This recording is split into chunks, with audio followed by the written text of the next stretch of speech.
Senator Nobles. Thank you, Mr. President. This bill is not simple. This bill is not done.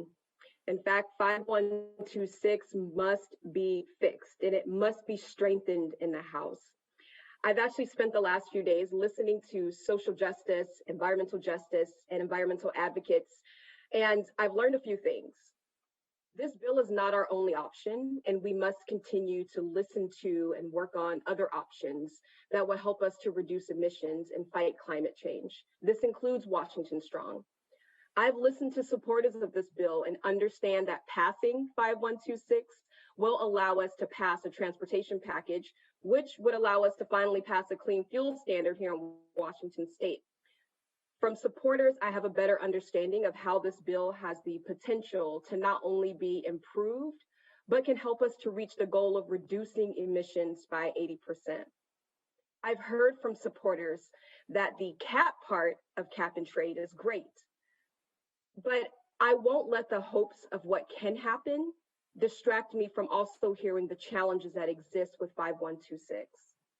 Over the past 5 years, not 5 years, but 5 days, I've been digging into the research, reading articles, reading and responding to emails, taking a dozen phone calls in order to understand and consider the concerns of community.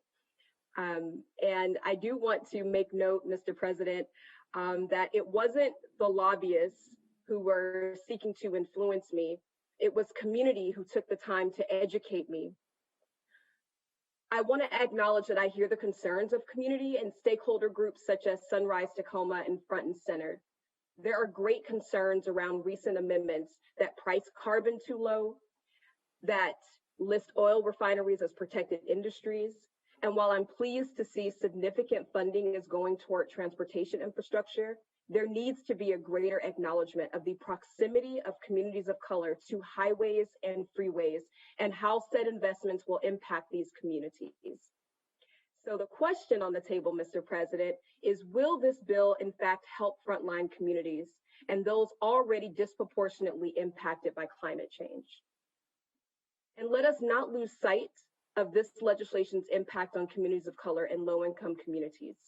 Let us not lose sight of this legislation's impact on working Washington and the need for reliable family wage and union jobs, jobs that provide protections for union members. So my yes vote today, Mr. President, is a plea that this bill fights for environmental justice, provides solid caps, becomes the strongest legislation it can, has carbon fees that will generate revenue, engages community voice, and centers communities of color and those most impacted by climate change. On Friday, quite honestly, I knew nothing about a cap or a trade. And so over the past week, I've put in the work to research and listen to community and simply learn. And I feel comfortable voting yes to keep working to make this bill complete. And for the record, my vote is not a vote of support for this bill in front of us today, but rather a demonstration of support for the opportunity to strengthen this bill in the House. Thank you, Mr. President.